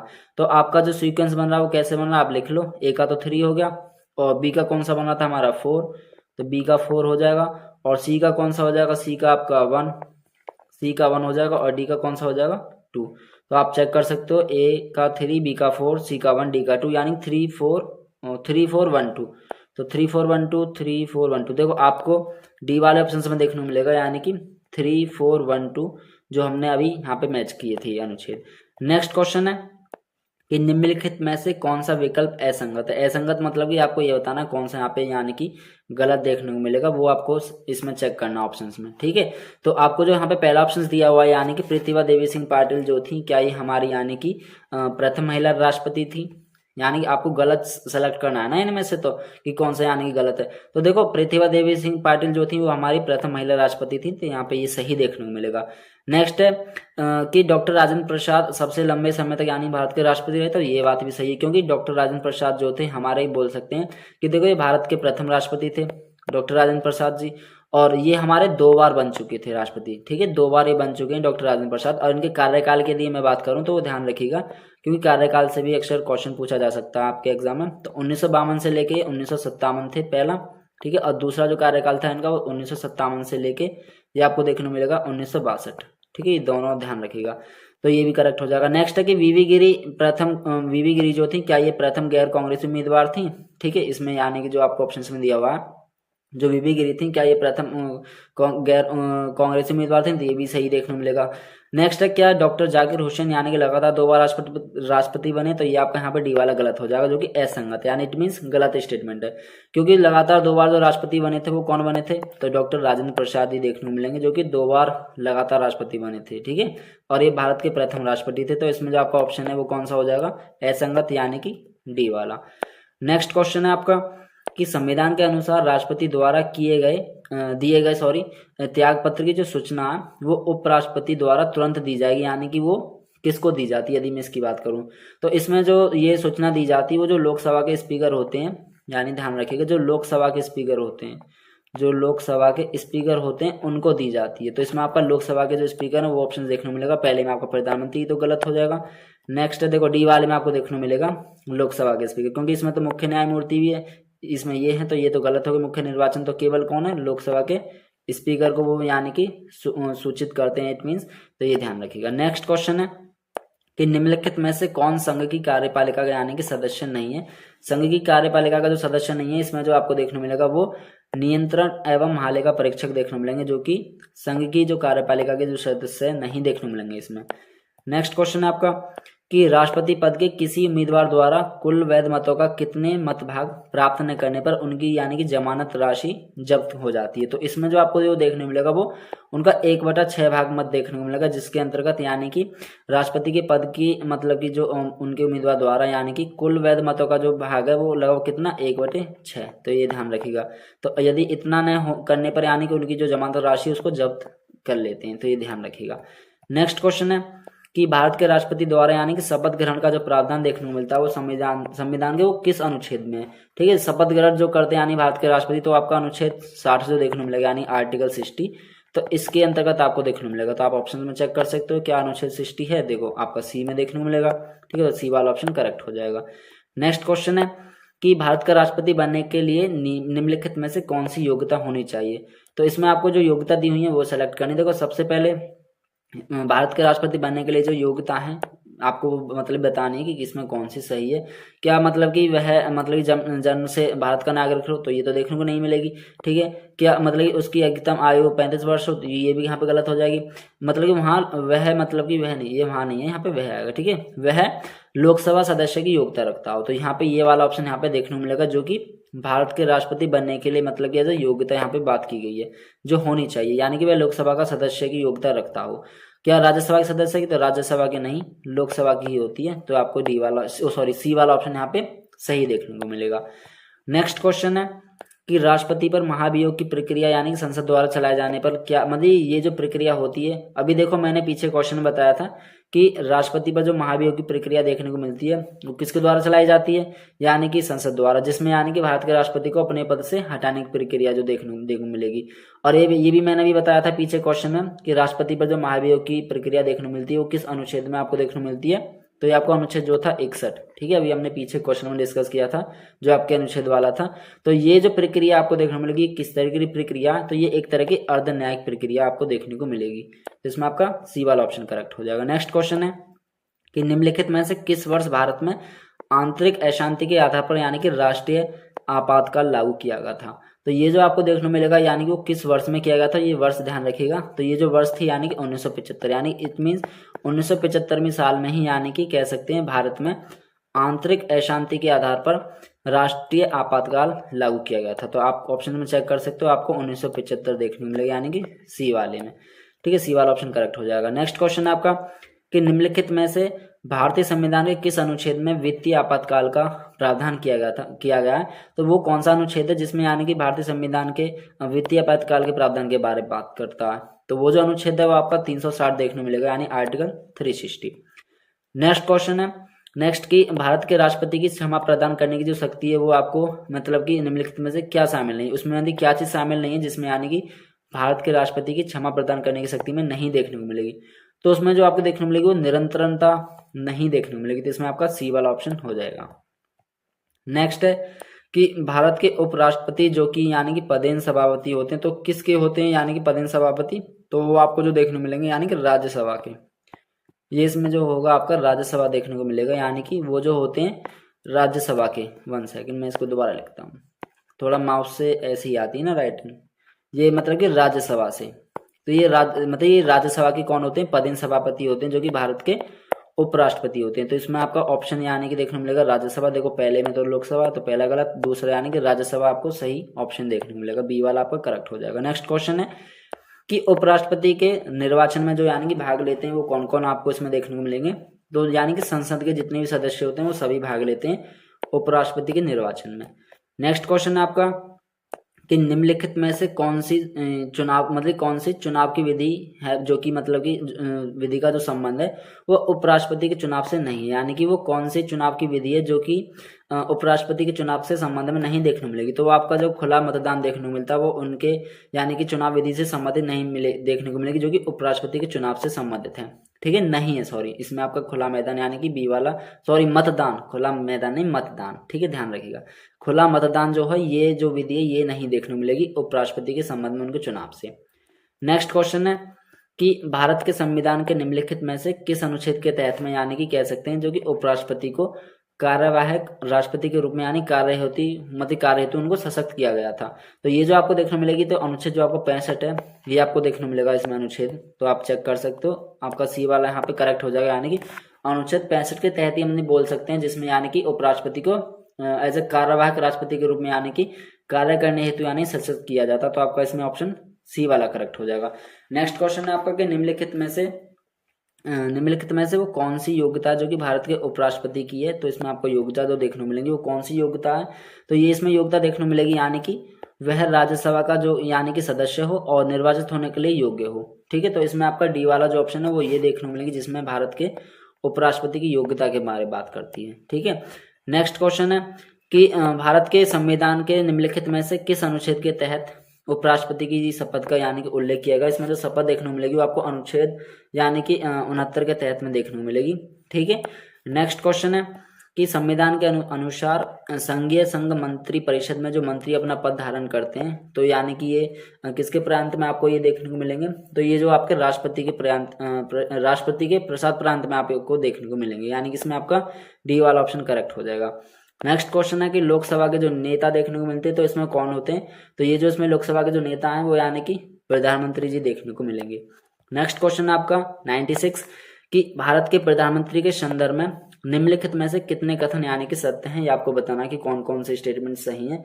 देखो, पहला स्टेटमेंट चेक कर रहे हो एक बार कि क्या भारत के प्रधानमंत्री का चयन संसद करती है, तो यहाँ पे ये वाला ऑप्शन गलत हो जाएगा, यानी उनका चयन संसद के द्वारा नहीं किया जाता। नेक्स्ट है कि प्रधानमंत्री की सलाह पर अन्य मंत्रियों की नियुक्ति मतलब कि राष्ट्रपति करते हैं, तो ये आपको यहाँ पर सही देखने को मिलेगा।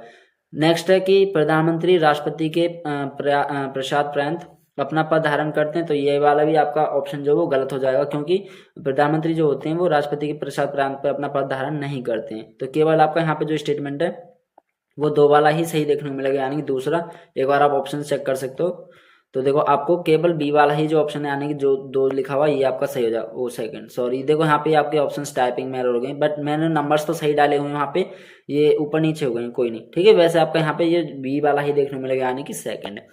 नेक्स्ट क्वेश्चन है कि भारतीय संविधान के अनुच्छेद 74 के अनुसार राष्ट्रपति को यानी कि सहायता एवं सलाह देने के लिए यानी कि कौन होती है, तो इनको जो सलाह और मतलब कह सकते हैं सहायता जो प्रोवाइड करती है वो मंत्रिपरिषद आपको देखने को मिलेगी।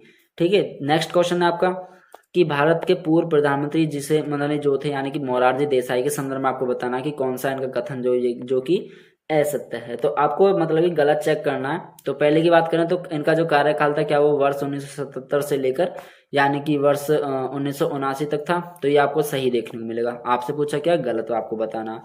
नेक्स्ट है कि प्रधानमंत्री पद का यानी कि त्यागपत्र देने वाले क्या ये पहले प्रधानमंत्री थे, तो यानी प्रधानमंत्री के पद से जो जब इन्होंने त्यागपत्र दिया था यानी कि अपना त्याग दिया था ये पद, तो ये आपको पहले ही प्रधानमंत्री देखने को मिलेंगे, यानी कि आपका यहाँ पे बी वाला भी सही देखने को मिलेगा।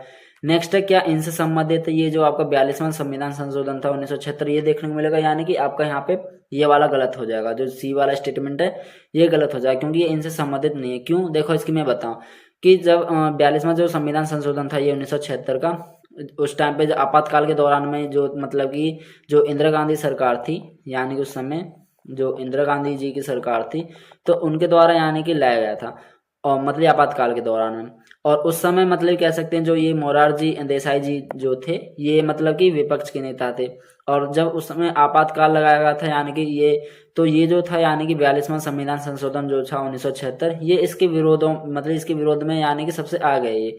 अब जब बाद में यानी कि 1976 के बाद में जब ये 1977 में यानी कि आपके 1977 24 मार्च 1977 ध्यान रखना, ठीक है, 24 मार्च 1977 में ये फिर मतलब कि जनता पार्टी की जब सरकार बनी यानी कि उस समय फिर ये प्रधानमंत्री में थे, तो ये ध्यान रखिएगा। और इनका जो कार्यकाल आपको देखने मिलेगा वो कब से कब देखने को मिलेगा, इसमें आपका इनका कार्यकाल यानी कि मोरारजी देसाई का, तो ध्यान रखिएगा 24 मार्च 1977 मतलब 24 मार्च 1977 से लेके 28 जुलाई 1979, ठीक है 1979, जो कि आपका पहले भी स्टेटमेंट दिया हुआ। तो इसमें जो गलत पूछा था वो कौन सा, तो आपका यहाँ पे सी वाला ऑप्शन आपको गलत देखने को मिलेगा, जो कि असत्य है। नेक्स्ट क्वेश्चन है आपका कि भारत के ऐसे प्रधानमंत्री कौन थे जिन्होंने यानी कि जय जवान जय किसान का नारा दिया था। ठीक है, देखो काफी इजी क्वेश्चन है कि वो मतलब कौन से प्रधानमंत्री थे जिन्होंने जय जवान जय किसान का यानी कि नारा दिया था। तो ये किसके द्वारा ये नारा दिया गया था, तो आप बताइए किसके द्वारा ये नारा दिया गया था जय जवान जय किसान।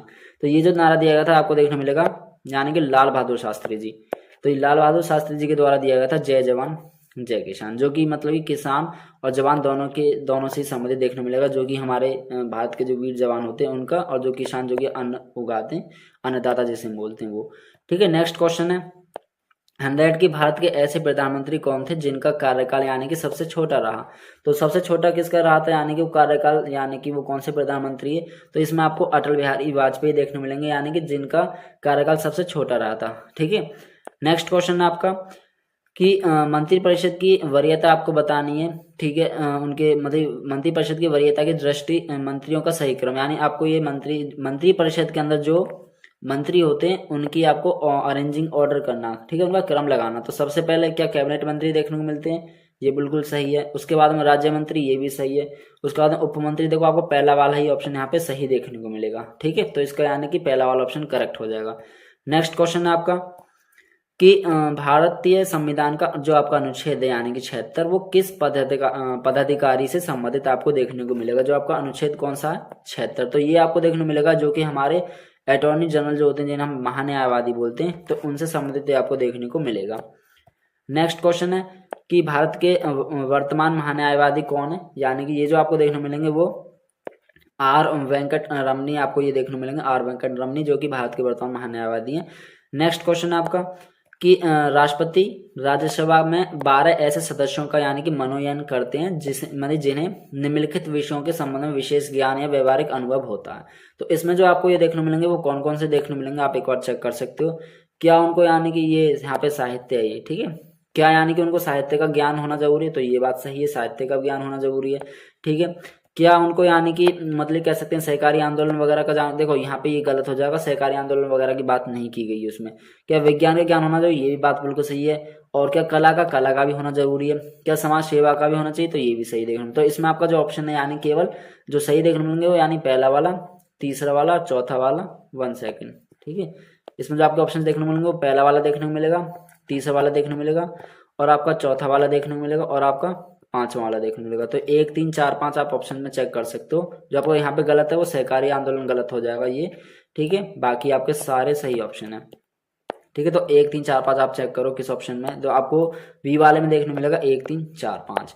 नेक्स्ट क्वेश्चन है आपका कि भारतीय संविधान द्वारा लोकसभा की अधिकतम जो सदस्यता संख्या देखने को मिलती है वो कितनी निर्धारित की गई थी। तो इसमें जो आपको संख्या देखने मिलेगी वो अधिकतम वो लगभग यानी कि 552 देखने को मिलेगी आपको। ठीक है, नेक्स्ट क्वेश्चन आपका कि राज्यसभा में चुने जाने वाले व्यक्ति की जो न्यूनतम आयु है वो कितने वर्ष होनी चाहिए। तो न्यूनतम आयु जो इसमें देखने मिलेगी राज्यसभा में चुने जाने वाले व्यक्ति की जो न्यूनतम आयु है वो आपको 30 वर्ष देखने को मिलेगी। ठीक है, इसमें जो न्यूनतम आयु की बात की गई वो कितनी देखने मिलेगी आपको, 30 वर्ष। आप एक और ऑप्शन चेक करो, तो पहले वाले में आपको देखने मिलेगा यानी कि 30 वर्ष। नेक्स्ट क्वेश्चन है कि राज्यसभा का जो मतलब कार्यकाल देखने को मिलता है वो कितने वर्ष का आपको देखने मिलेगा। तो क्या वो यानी कि 5 वर्ष का देखने को मिलेगा या 6 वर्ष का या 3 वर्ष का। देखो बेसिकली इसे मतलब कि इसका जो कार्यकाल है, पहली बात तो इसे यानी कभी देखो भंग नहीं किया जा सकता, तो इसमें यानी कि आपका डी वाला ही ऑप्शन यहाँ पे करेक्ट हो जाएगा। नेक्स्ट क्वेश्चन है आपका 108वां। ठीक है, भारत के संविधान के किस अनुच्छेद में लोकसभा की संरचना का उल्लेख किया गया। तो ये जो आपको देखने मिलेगी वो किस अनुच्छेद में देखने मिलेगी, आपके अनुच्छेद 81 के अंतर्गत। नेक्स्ट क्वेश्चन है कि भारत के संविधान का जो अनुच्छेद है यानी कि 312 है, ये आपका किससे संबंधित आपको देखने मिलेगा, यानी कि अनुच्छेद 312। तो इसकी यदि मैं बात करूं तो ये आपका अखिल भारतीय सेवाओं का ही सृजन के बारे में बात करता है, यानी कि आपका ए वाला ही ऑप्शन यहाँ पे करेक्ट हो जाएगा। नेक्स्ट क्वेश्चन है आपका 110 कि भारत के संविधान के किस अनुच्छेद में यानी कि राज्यसभा की संरचना का उल्लेख किया गया। तो ये आपको जो अनुच्छेद देखने मिलेगा यानी कि कौन सा अनुच्छेद है जिसके अंतर्गत यानी कि राज्यसभा की संरचना का उल्लेख करता है। तो ये जो आपका अनुच्छेद है वो कौन सा हो जाएगा, अनुच्छेद 80, जो कि आपकी यानी कि राज्यसभा की संरचना के बारे में बात करता है या उसके उल्लेख का वर्णन करता है। नेक्स्ट क्वेश्चन है कि राज्यपाल के संदर्भ में निम्नलिखित में से कितने मतलब कथन असत्य हैं। यहाँ पे आपसे पूछा असत्य मतलब कौन सा गलत है, किसके संदर्भ में पूछा ये ध्यान रखिएगा, राज्यपाल के संदर्भ में आपसे पूछा है। तो सबसे पहले की बात करें कि राज्य का जो संवैधानिक जो प्रमुख होते हैं क्या वो राज्यपाल होते हैं, ये बात बिल्कुल सही है, क्योंकि राज्य के जो संवैधानिक प्रमुख होते हैं वो कौन होते हैं, राज्यपाल होते हैं। नेक्स्ट है कि 9वें संविधान संशोधन जो था ये 1960 का, क्या इसके तहत में राज्यपाल एक अधिक राज्यों का राज्यपाल बन सकता है, यानी एक से अधिक राज्यों का। तो ये बात गलत है, एक से अधिक राज्यों का राज्यपाल भी नहीं बन सकता। और दूसरा जो संशोधन है यहाँ पे भी ये नहीं देखने मिलेगा। नेक्स्ट है कि संविधान के अनुच्छेद 152 में राज्यपाल पद का प्रावधान किया गया। तो ये जो आपको बात बोली क्या वो अनुच्छेद 152 में है, तो ये वाला भी गलत हो जाएगा। तो केवल आपको यहाँ पर जो स्टेटमेंट देखने मिलेगी जो सॉरी बाय मिस्टेक, देखो ये जो है यहाँ पे इसमें जो पूछा है ना वो असत्य कौन सा, तो असत्य यहाँ पे ये वाला गलत था, ठीक है, ये बी वाला गलत था, वो एक्चुअली 152 में ही है, ठीक है, ये सही है, यहाँ पे ये वाला आपका जो स्टेटमेंट थर्ड वाला सही है, केवल आपका बी वाला जो सेकंड वाला है ये गलत हो जाएगा, यानी कि जिसमें आपका ये जो बोला गया यानी कि 9वें संविधान संशोधन 1960 के तहत में राज्यपाल एक से अधिक यानी कि राज्यों का राज्यपाल बन सकता है, तो ये आपका गलत हो जाएगा। बाकी राज्य का जो संवैधानिक प्रमुख होते हैं वो राज्यपाल होते हैं, ये बात बिल्कुल सही है। और संविधान के अनुच्छेद आपको 152 में ही ये देखने को मिलेंगे, यानी कि जो कि राज्यपाल के पद का प्रावधान करता है। तो आपका जो ऑप्शन है वो पहला वाला और जो तीसरा वाला ये तो करेक्ट हो जाएगा, ठीक है, पहला और तीसरा तो करेक्ट है। लेकिन क्वेश्चन में पूछा क्या असत्य कौन सा, तो असत्य केवल हमारा दूसरा है, तो इसमें जो आपका ऑप्शन है, ठीक है, वो दूसरा वाला आपको देखने को मिलेगा, आप एक बार चेक कर सकते हो, तो आपका यहाँ पे बी वाला ऑप्शन हो जाएगा। नेक्स्ट क्वेश्चन है आपका नेक्स्ट कि निम्नलिखित में से राज्यपाल को संविधान व विधि की शपथ कौन दिलवाता है, तो इसमें जो शपथ वो दिलवाते हैं वो कौन देखने मिलेंगे, तो इसमें जो उच्च न्यायालय के आपको देखने मिलेंगे मुख्य न्यायाधीश, ठीक है, ध्यान रखिएगा, इसमें जो आपके उच्च न्यायालय के जो मुख्य न्यायाधीश होते हैं वो राज्यपाल को यानी कि संविधान की यानी कि एज ए विधि की शपथ एज ए दिलवाते हैं, तो ये आपका डी वाला ऑप्शन यहाँ पे करेक्ट हो जाएगा। नेक्स्ट क्वेश्चन है कि एक व्यक्ति एक से अधिक राज्यों का यानी कि राज्यपाल हो सकता है, और इसमें आपका ये जो क्वेश्चन पूछा कि उपयुक्त प्रावधान में कौन से संविधान संशोधन के तहत यानी कि ये बात जोड़ी गई थी, तो ये जो आपको देखने को मिलेगी वो 7वें संविधान संशोधन के तहत में आपको देखने को मिलेगा।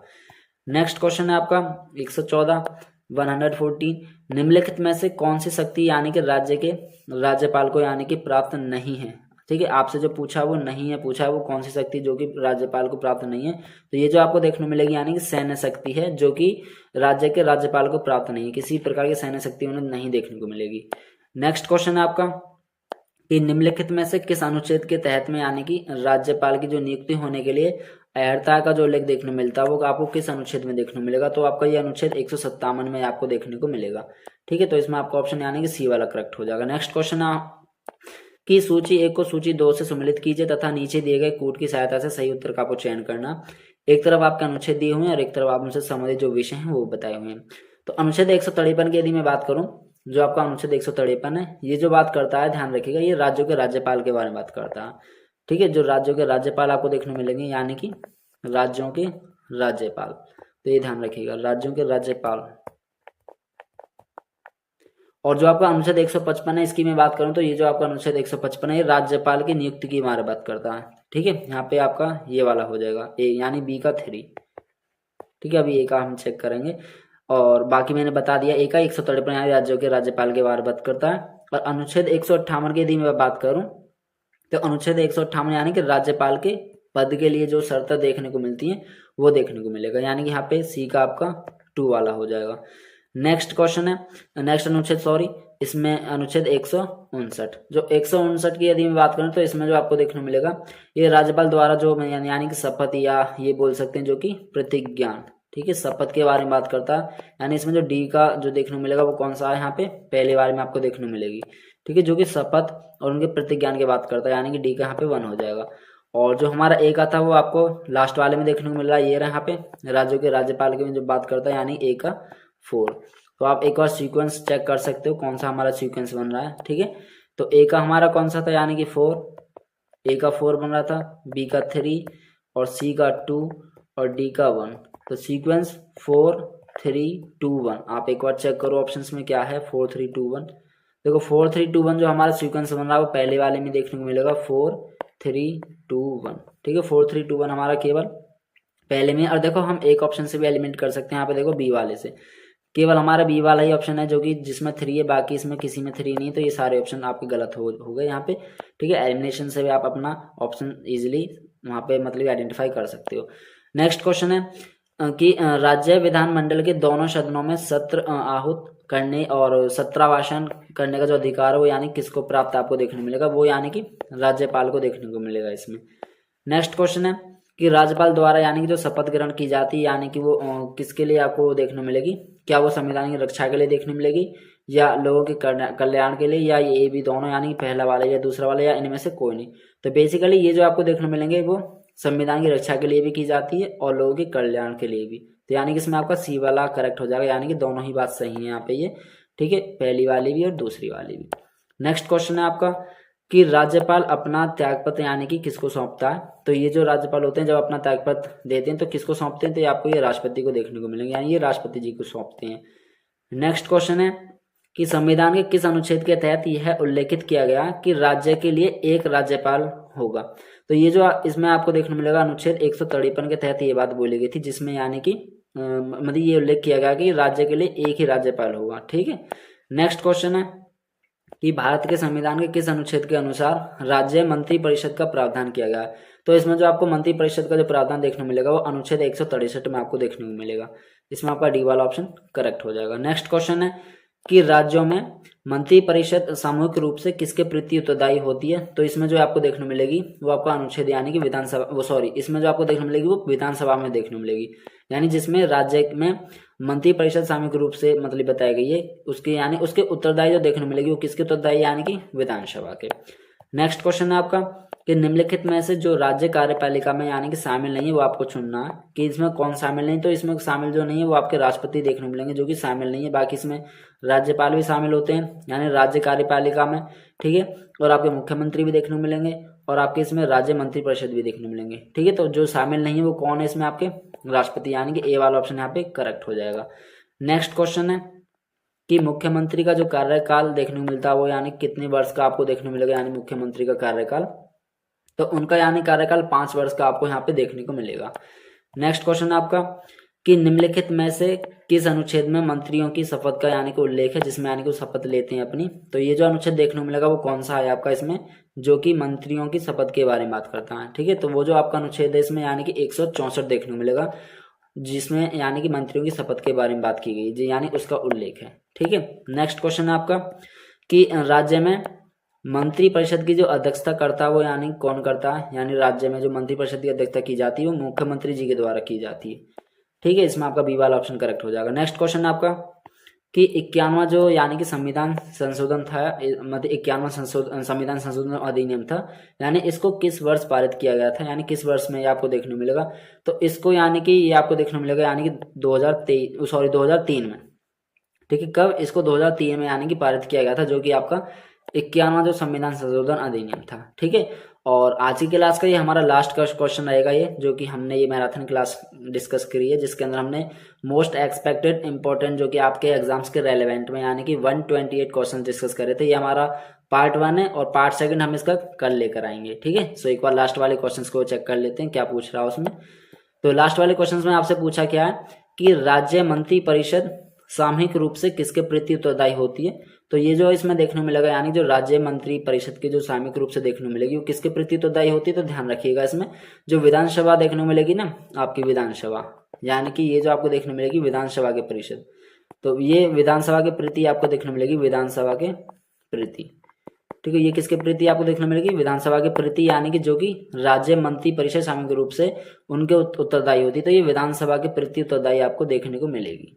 तो यानी कि इसका ऑप्शन है यानी कि आप चेक कर सकते हो कौन सा हो जाएगा, एक बार चेक करो कौन सा है यहाँ पे विधानसभा के प्रति, तो आपका यानी कि बी वाला हो जाएगा। तो ये थे हमारे आज के यानी कि 128 क्वेश्चंस ओवरऑल, ये हमने सारे डिस्कस कर लिए। आई होप कि देखो आपको ये सारे ही क्वेश्चंस बहुत इजीली समझ आए होंगे। तो दोस्तों अगर यह वीडियो आपके लिए हेल्प लगा हो तो लाइक शेयर और सब्सक्राइब करें और कमेंट में बताएं कि आपको कौन सा क्वेश्चन ट्रिक लगा। मिलते हैं नेक्स्ट क्लास में पार्ट 2 में इंडियन पॉलिटी के, जो कि आपके नेक्स्ट 128 क्वेश्चंस रहेंगे। ठीक है। और अपना ख्याल रखिएगा। Take care. जय हिंद।